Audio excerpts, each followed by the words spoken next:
What's up, good people? Mark Holmes here. As always, I want to say thank you all for watching, commenting, subscribing, and being part of the Joe Boo Sports Report.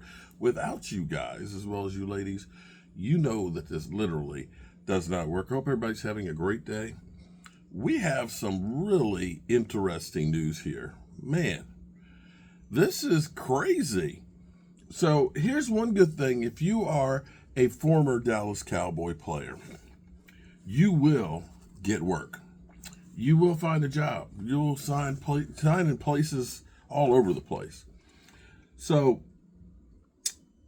Washington, the Commanders, with the left hand up, have been kind of busy. You know, they're trying to get their roster and stuff together. They have signed Noah Brown, a.k.a. Clifford Franklin.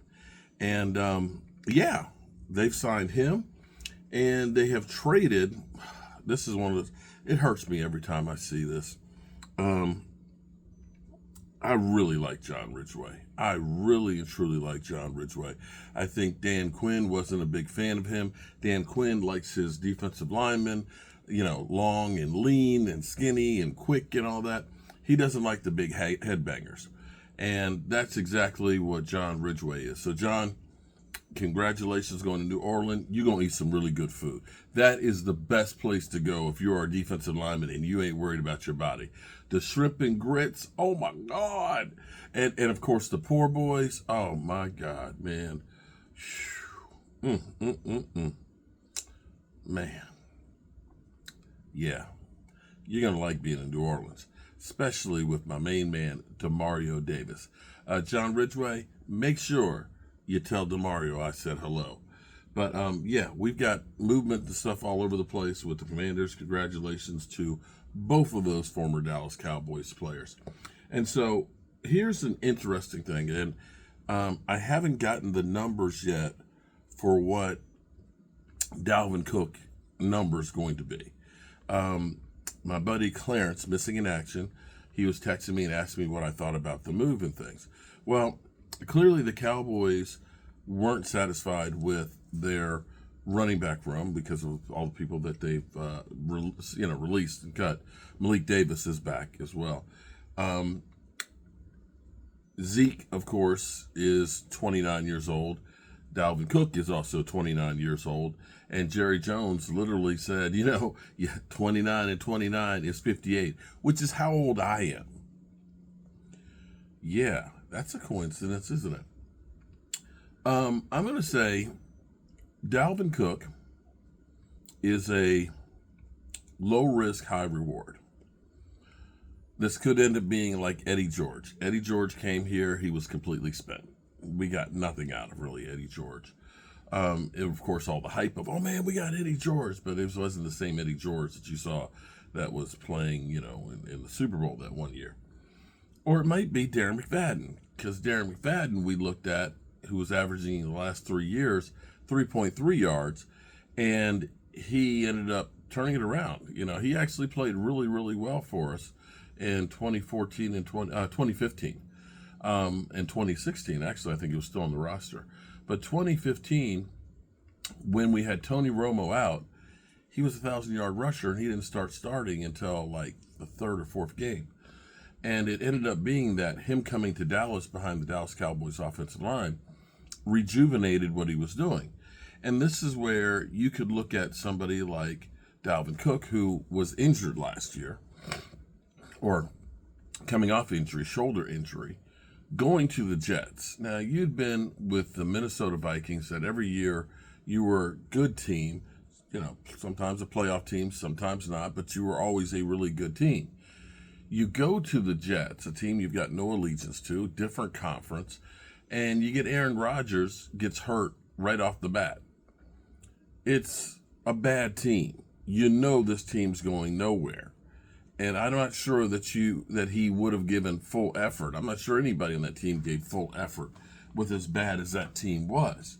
But maybe because he didn't have a whole lot of carries last year, which is good. I think only 67.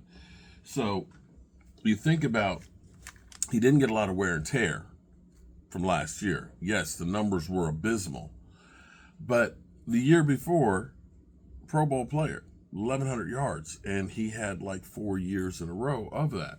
So when you think of signing him to the practice squad, I don't know what the contract is. I know the deal he signed with the Jets was $5 million with incentives that could have been up to $7 million. We know it's not going to be more than what that was. In fact, I think it's going to end up being quite a bit less. But you have a chance to go ahead and hopefully do something.